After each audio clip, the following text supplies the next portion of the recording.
अब देखो हम लोग शुरुआत करते हैं आपके प्रश्नावली 11.2 की। और 11.2 में जितने भी 5 से 6 एग्जाम्पल आ रखे, अगर आपने 5 से 6 एग्जाम्पल कर लिए तो यहाँ से सवाल फाइनल आएगा।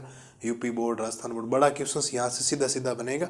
दिमाग में पैटर्न रखना है। ऐसे कोण निकलता है, ऐसे दूरी निकलती है। विषमतलीय रेखाओं की दूरी अलग होती है, समतलीय की अलग होती है, यानी समांतर रेखाओं की। एग्जाम्पल नंबर 6 से शुरुआत करते हैं, आगे बढ़ते हैं धीरे धीरे। बिंदु 5,2, -4 से जाने वाली तथा सदिश 3i plus 2j minus 3k के समांतर रेखा का सदिश समीकरण आपको ज्ञात करना। यही बोला आपको, है ना। 3i प्लस का 2j और ये माइनस का 8k है। देखो मैंने यहाँ गलत लिख दिया कि समांतर रेखा का सदिश और कार्तीय समीकरण, क्योंकि यहाँ दो रूप है, एक सदिश रूप होता है, एक कार्तीय रूप होता है। हम किसी भी कार्तीय रूप को सदिश रूप में आराम से चेंज कर सकते हैं और किसी भी सदिश रूप को कार्तीय रूप में आराम से बदला जा सकता है। सबसे सिंपल रहता है सदिश रूप। कार्तीय रूप की कैलकुलेशन हार्ड हो जाती। बाकी सवाल में कार्तीय रूप आएगा तो कार्तीय रूप के हिसाब से करेंगे, सदिश आएगा तो सदिश रूप। धीरे धीरे नोट्स भी रिवीजन करवा दूंगा और उम्मीद है प्रत्येक लाल और लाली को नोट्स याद होंगे। मैंने आपको नोट्स वाले दिन भी यही बोला था, जो नोट्स गुरुजी आपको नोट्स इसीलिए पढ़ा रहे हैं साहब। अगर उस नोट्स का काम ही नहीं है तो फिर हम लोग क्यों 1 घंटे कोई क्लास लेते हैं, क्यों 20-25 मिनट खराब करते हैं आपके जीवन के अमूल्य जो समय, उसको खराब थोड़ी किया जा सकता है। तो जो एग्जाम्पल होते हैं उसको करने के लिए या क्वेश्चंस करने के लिए लैंग्वेज का आना अति आवश्यक है। क्या आना अति आवश्यक है? लैंग्वेज का आना बहुत इंपॉर्टेंट है साहब। इस बात का विशेष तौर पर ध्यान रखिएगा। रखोगे या नहीं रखोगे? बिल्कुल सर। ठीक है, अब एक बात बताता हूँ। हमें दो रूप पूछे गए, एक पूछा गया सदिश रूप, एक पूछा गया कार्तीय रूप। मैं पहले बीच में कुछ छोड़ता हूं जगह। आप लोग लिखोगे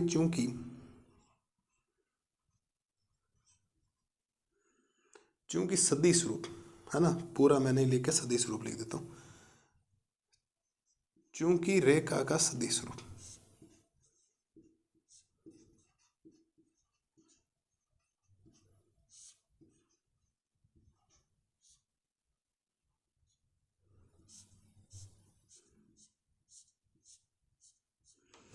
रेखा का जो सदिश रूप होता है साहब वो होता है आपके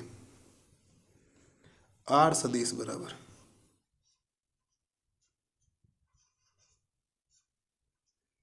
ए सदिश प्लस में लैम्बडा बी सदिश। ये इसका एक सदिश रूप होता है।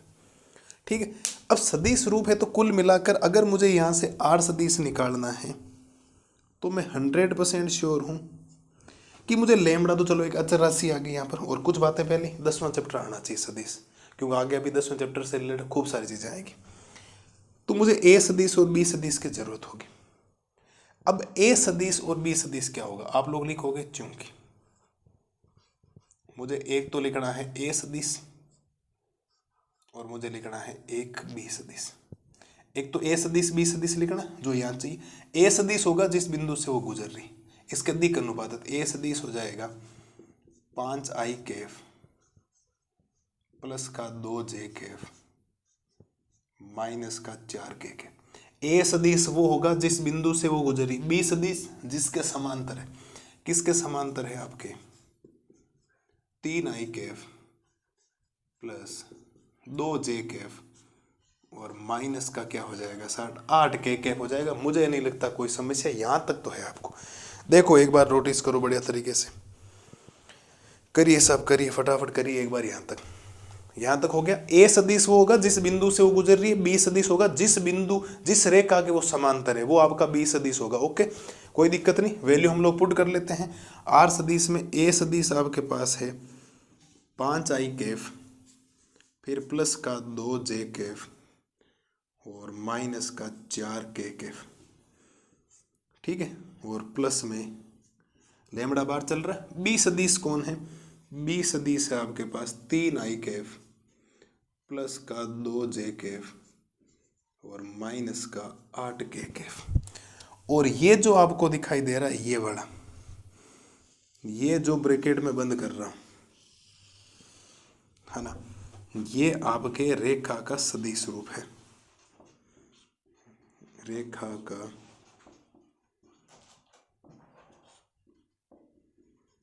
सदिश रूप। ये क्या कहलाएगा? आपका रेखा का सदिश रूप कहलाएगा। अब इस सदिश रूप को कार्तीय रूप में बदलने के लिए कुछ भी नहीं करना, इसी को आगे बढ़ाना है। कोई ज़्यादा टेंशन वाली बात नहीं। इस आर सदिश की वैल्यू रखनी। आर सदिश की वैल्यू हो जाएगी एक्स आई कैफ प्लस वाई जे कैफ प्लस जेड के कैफ। ये आर सदिश हो गया। बिल्कुल सर। इनको जोड़ोगे तो कैसे जुड़े? आई वाले में आई जुड़े। देखो पहले ये 3 अंदर गुणा होगा तो 5 + 3 लेमड़ा हो जाएगा। 5 + 3 लेमड़ा आई कैफ। 2 ये लेमड़ा अंदर जाएगा तो 2 प्लस, तो प्लस में 2 + 2 लेमड़ा जे कैफ। ये और ये होगा। मैं माइनस अगर बाहर रख देता हूँ, यहाँ से माइनस बाहर रख देता हूँ तो ये बन जाएगा 4 + 8 लेमड़ा के कैफ। एक बार नज़र दौड़ाइएगा साहब आप लोग, ठीक है। चाहो तो माइनस अंदर भेजो तो अंदर भेज दो, कोई समस्या नहीं। अगर आपको तुलना करनी है यहाँ प्लस लगाना है तो फिर यहाँ अंदर क्या लगाना पड़ेगा आपको? माइनस। या अंदर क्या लगाना पड़ेगा आपको? माइनस लगाना पड़ेगा।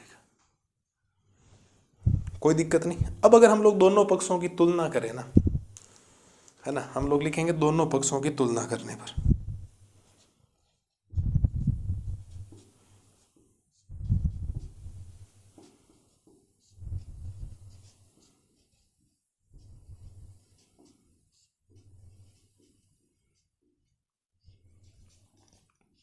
दोनों पक्षों की तुलना कर, आई से आई तुलना हो जाएगा, ठीक है। तो यहां से ये हो जाएगा x बराबर तो आ जाएगा 5 + 3 लेमड़ा, ठीक है, कोमा y बराबर आ जाएगा 2 + 2 लेमड़ा और z बराबर आ जाएगा -4 -8 लेमड़ा।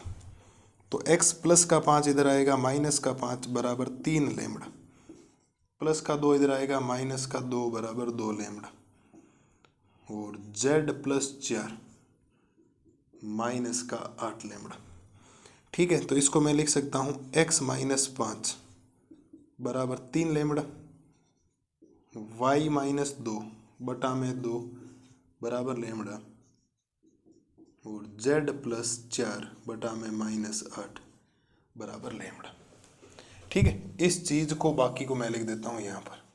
सब जगह लेमड़ा की वैल्यू सेम है तो इसको मैं बराबर ऐसे लिख सकता हूँ x - 5 बटा में 3 बराबर y - 2 बटा में 2 बराबर z + 4 बटा में -8, ठीक है। यहाँ तक हो जाना चाहिए मेरे हिसाब से, कोई ज़्यादा दिक्कत है नहीं। और ये जो चीज़ आपके सामने आई है, ये जो ब्रैकेट में मैं बंद कर रहा हूँ, ये जो आया है ये रेखा का कार्तीय रूप है, रेखा का